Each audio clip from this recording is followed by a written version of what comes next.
Hello అండి, welcome back to my channel. ఈరోజు ఈ వీడియోలో నెక్ డీప్ని బట్టి నెక్, షోల్డరు, చంకదింపు అలాగే లూజ్ రాకుండా ఎంతెంత పెట్టాలని చెప్పేసి ఈ వీడియోలో చెప్తానండి. డీప్ నెక్కి అయితే నేను ఇందులో 5 ఇంచుల డీప్ నుంచి అలాగే 11-12 ఇంచుల డీప్ వరకు నెక్, షోల్డరు అలాగే చంకదింపు అయితే ఈ వీడియోలో చెప్తానండి.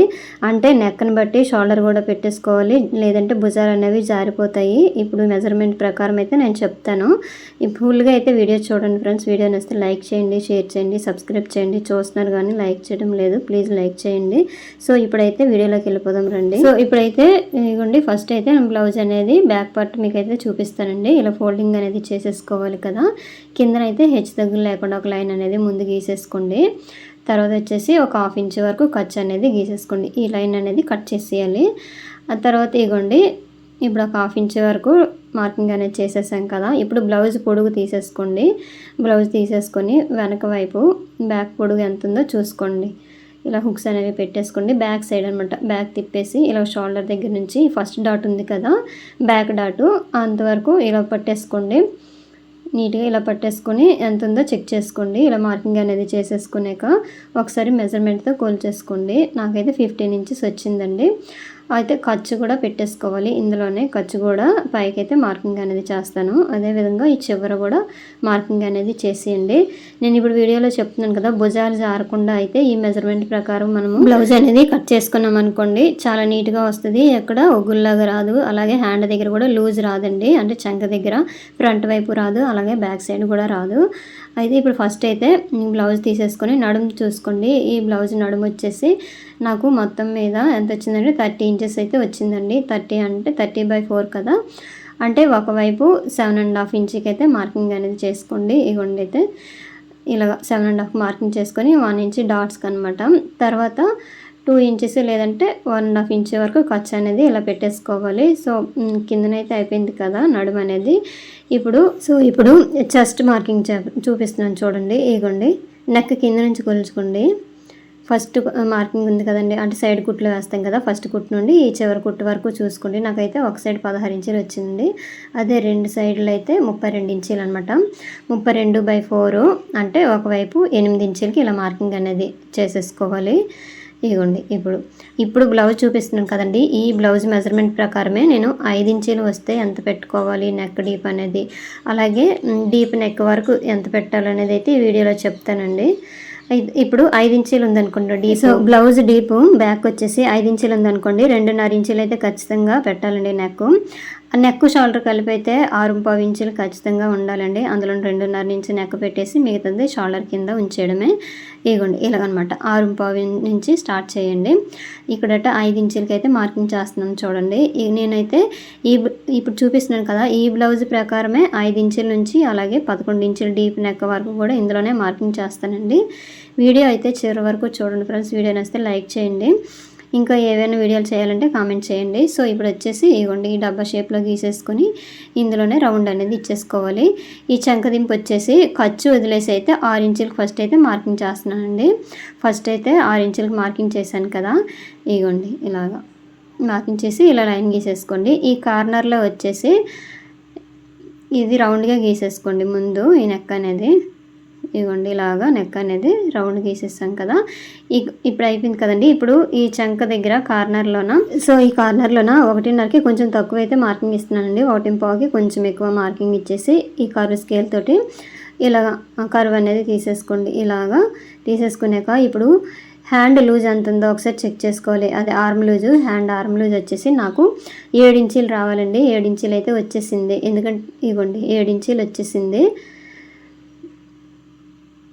ఇగోండి, ఇలా కింద నుంచి కొలుచుకోండి 7 ఇంచులు అనమాట.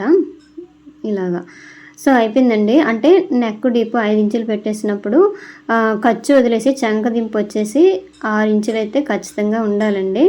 మళ్ళీ 1-2 సార్లు ఇలా కొలుచుకోండి. నెక్ గీటు మీదలైనా కొలచండి, లేదంటే కిందలైనా కొలుచుకోవచ్చు. నేనైతే ఫస్ట్ 5 ఇంచులకు మార్క్ చేశాను కదా, తర్వాత ఇప్పుడు 6 ఇంచులకు మార్కింగ్ చేస్తున్నాను చూడండి. ఇవ్వండి 6 ఇంచులకి మార్కింగ్ చేస్తే ఇది కూడా 2.5 ఇంచులు అయితే నెక్ అనేది పెట్టేసుకోండి. 1/4 ఇంచు ఖచ్చితంగా ఖర్చు అయితే పెట్టాలండి. 1/4 ఇంచుకి అయితే ఖర్చు ఉండాలి, లేదంటే టైట్ పట్టేస్తుంది అనమాట. ఇవ్వండి, ఇందులోనే ఇంకా ఖర్చు కూడా కుట్టేసామనుకోండి పట్టేస్తుంది, ఫ్రీగా ఉండదు. ఇంకా ఎక్కువ పెట్టామనుకోండి భుజాలు అనేవి జారిపోతాయి. ఇందాక 6 ఇంచులు పెట్టాం కదా, ఒక పావు ఇంచు తగ్గించుకోండి. పావు ఇంచు పైకి పెంచేసి మళ్ళీ ఇలాగా డ్రా చేసుకోండి. డ్రా చేసుకొని మళ్ళీ కార్నర్లోన మార్కింగ్ పెట్టేసుకొని మళ్ళీ కర్వ్ అనేది ఇలా తిప్పేయండి. తిప్పేసి మళ్ళీ కొలుచుకోవడం అనమాట. అప్పుడు 7 ఇంచులు వచ్చేస్తుంది. 6 ఇంచులు డ్రా చేసాం కదా, తర్వాత ఇప్పుడు 6 తర్వాత 7 అండి. 5, 6, 7 ఇంచులకి అయితే ఇప్పుడు మార్కింగ్ అనేది చేస్తున్నాను. 7 ఇంచులకు కూడా ఇలాగ రౌండ్ అనేది గీసేసుకోండి. ఇగోండి ఇలాగా చూసారు కదా, ఈ విధంగా. తర్వాత 7 ఇంచులు వచ్చినప్పుడు ఇక్కడ ఒక పావు ఇంచు తగ్గించండి. ఇందాక 6.5 కదండి, ఇప్పుడు 6 ఇంచులు తీసేసుకోండి. 6 ఇంచులు తీసేసుకొని ఇక్కడ నుంచి ఒక పావు ఇంచు తగ్గించండి.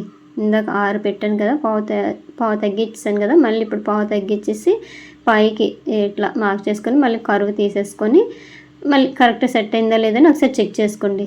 ఇక్కడే ఉంటుందండి మనకు బ్లౌజ్ ఫిట్టింగ్ అనేది లూజ్ వచ్చేయడానికి కారణం కూడా ఇక్కడటే ఉంటుంది. మనకి ఆర్మ్ లూజ్ తక్కువ ఉన్నప్పుడు చంకదింపు ఎక్కువ పెట్టేస్తామనుకోండి, ఇక్కడట లూజ్ వచ్చేస్తుంది అనమాట. అందుకే కరెక్ట్గా ఫిట్టింగ్ కుదరాలంటే ఈ లూజ్ కూడా మనకి ఖచ్చితంగా ఇంపార్టెంటేనండి. ఇదిగోండి ఇక్కడ పావు ఇంచు తగ్గించుకొని మళ్ళీ ఒకసారి చూసుకోవాలన్నమాట. ఇదిగోండి ఇప్పుడు చూస్తున్నాను కదా, ఈ విధంగా అనమాట. ఎప్పుడైనా సరే ఈ కార్నర్లో ఎంత పెట్టాలి అనుకుని కన్ఫ్యూజ్ అయ్యే వాళ్ళకి ఏంటంటే, డీప్ ఎక్కువగా పెట్టేసామనుకోండి, అంటే రౌండ్ ఎక్కువ పెట్టేసుకుంటే 1 ఇంచ్ పెట్టాలి. మిడిల్లో పెట్టామంటే 1.5, అదే లేదు నార్మల్గా పెట్టామంటే 1.5 పెట్టేసుకొని కర్వ్ అనేది తిప్పేసుకోవడమే. సో ఇప్పుడైతే 7 ఇంచులు అయిపోయిందండి. ఇప్పుడు 8 ఇంచులకి అయితే మార్కింగ్ చేస్తున్నాను. 8 ఇంచులు వచ్చేసరికి నేను 2 మీద 2 గీట్లు మాత్రమే మార్కింగ్ చేశానండి. అంటే నెక్ అనేది 2 మీద అంటే 2.5 ఇంచులు అనమాట దగ్గర ఇలా మార్కింగ్ చేసి ఇప్పుడు రౌండ్ అనేది ఇచ్చేస్తున్నాను. 8 ఇంచుల నుంచి అయితే కొంతమంది 2.5 ఇంచులు ఇలాగే పెట్టేసుకుంటారు డీప్ నెక్ కూడాను. సో కొంతమంది వచ్చేసి 2.5 ఇంచులు కూడా పెడతారండి. ఇప్పుడు నెక్ వచ్చేసి మరొక పావు ఇంచు ఇలా తగ్గించుకోండి. ఇప్పుడైతే పావు తక్కువ 6 ఇంచులు అయితే వస్తుందండి నెక్ అనేది. తర్వాత వచ్చేసి మళ్ళీ ఇలా కిందకి ఒక లైన్ గీసేసుకోండి. ఒక పావు ఇంచు పైకి పెంచేసుకోండి ఇలాగా. సో ఇంకేం లేదండి. అంటే ఫస్ట్ మనము ఎంత ఆర్మ్ రౌండ్ ఉందో ఆర్మ్ రౌండ్కి కరెక్ట్గా మ్యాచ్ అవ్వాలంటే మనం పావు పెంచేసుకొనే రావాలి, లేకపోతే తగ్గించుకుంటేనే రావాలి. ఆర్మ్ లూజ్ ఎక్కువ ఉందంటే పెంచుకోవాలి, ఆర్మ్ లూజ్ తక్కువ ఉందనుకోండి తగ్గించుకోవాలి. ఇప్పుడు 9 ఇంచులకి అయితే మార్కింగ్ అనేది చేస్తున్నానండి. ఇగోండి ఇలాగా, ఇగోండి ఇలాగా మళ్ళీ రౌండ్ అనేది ఇలాగ ఇచ్చేసుకోండి. ఇగోండి ఇలాగా 9 ఇంచులకి అయితే సేమ్ ఇంతేనండి. అంటే 2.5 వచ్చేసి నెక్, షోల్డర్ వచ్చేసి ఇంకా పావు ఇంచు తగ్గించుకుంటే సరిపోతుంది. ఇదిగోండి ఇక్కడ నుంచి ఇంకో పావు ఇంచు అనేది పైకి పెంచాను ఇదే విధంగా. తర్వాత 10 ఇంచులకు కూడా ఇదేనండి. అలాగే 11 ఇంచులకు కూడా ఇంతే పెట్టేసుకోవాలి. మనము నెక్ అనేది ఎక్కువ పెట్టేస్తాం అనుకోండి, ఇంకా భుజాలు అనేవి జారిపోతాయి అనమాట. ఇంకా డీప్ అనేది 12 ఇంచులు పెట్టామనుకోండి, థ్రెడ్స్ అయితే ఖచ్చితంగా ఉపయోగించాలి. సో నెక్ డీప్ మనం పెంచే కొలది షోల్డర్ అనేవి తగ్గించుకుంటూ రావాలన్నమాట. ఇదిగోండి చంకదింపు కూడా తగ్గించుకుంటూ రావాలి.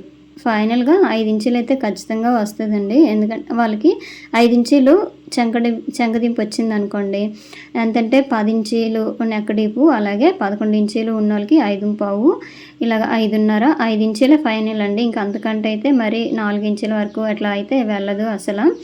ఇంకా బోట్ నెక్ అంటే 1 ఇంచు నుండి 1, 2, 3, 4 ఇంచుల వరకు అయితే అది బోట్ నెక్ అండి. దానికి ఫుల్ మెజర్మెంట్ అనేది తీసేసుకోవాలి. ఫుల్ షోల్డర్ తీసేసుకొని అందులోనే మనమైతే డ్రా చేసేసుకోవాలన్నమాట. నేను ఇప్పుడు ప్రెజెంట్ అయితే 5 నెక్ డీప్ వచ్చేసి 5 ఇంచుల నుంచి 11 ఇంచుల వరకు అయితే చెప్పానండి. ఈ వీడియో మీకు అర్థం కాకపోతే మళ్ళీ ఒకటికి 2 సార్లు చూడండి. ఎప్పుడైనా సరే మనము అంటే నెక్ అనేది ఫాల్ అవ్వకుండా, అంటే జారిపోకుండా ఉండాలంటే మనము నెక్ అనేది కొంచెం తగ్గించుకుంటూ షోల్డర్ అనేది కూడాను కరెక్ట్గా పెట్టేసుకుంటేనే ఫాల్ అవ్వదండి, అంటే జారిపోదు. ఇక్కడ లూజ్ కూడా రాదనమాట. ఆ చంక దగ్గర కూడా లూజ్ రాకుండా ఉండాలంటే మనము చంకదిప్పు అనేది మరీ హెవీగా పెట్టకూడదు, దానికి తగ్గట్టే పెట్టాలి. అంటే ఆర్మ్ లూజ్ ఎంత ఉందో దానికి తగ్గట్టుగా చూసుకొని కార్నర్లో రౌండ్ గీసేసుకొని మెజర్మెంట్ ప్రకారం మనమైతే రౌండ్ అనేది గీసేసుకొని ఆర్మ్ లూజ్ ఎంత ఉందో ఒకసారి ఆర్మ్ లూజ్కి కరెక్ట్గా మ్యాచ్ అవుతుందా లేదా అని చెక్ చేసుకోండి.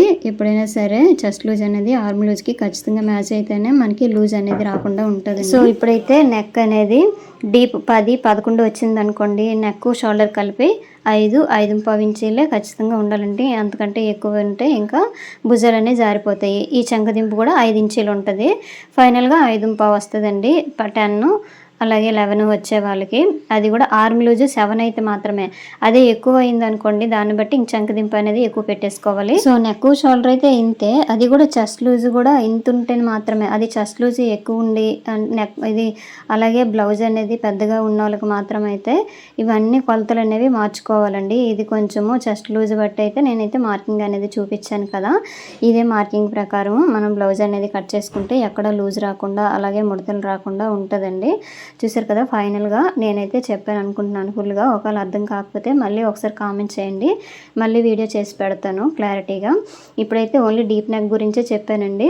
ఇంకెప్పుడు మీకు కావాలంటే బోట్ నెక్ గురించి కూడా చెప్తాను. నాకైతే కామెంట్ చేయండి. వీడియో నచ్చితే లైక్ చేయండి, షేర్ చేయండి, సబ్స్క్రైబ్ చేయండి. ఇవ్వండి ఇక్కడైతే నేను వెనక్కి డాట్స్ అనమాట మార్కింగ్ చేస్తున్నాను. ఈ మార్కింగ్ వచ్చి బ్లౌజ్ పొడుగును బట్టి మార్కింగ్ అనేది చేసేసుకోవాలండి. ఈ విధంగా ఇవ్వండి. ఫైనల్గా అయితే నేనైతే ఇక్కడ నుంచి ఇలా కొంచెం క్రాస్గా ఒక 1/2 ఇంచ్ పైకి పెట్టేసుకోండి. సైడ్ని ముడతలు అనేవి రావు, ఫిట్టింగ్ కూడా కరెక్ట్గా కుదురుతుంది. కిందకి బ్లౌజ్ అనేది జారిపోకుండా ఉంటుందండి. నేనైతే చెప్పానండి ఫుల్గానే. వీడియో నచ్చితే లైక్ చేయండి. Thank you for watching.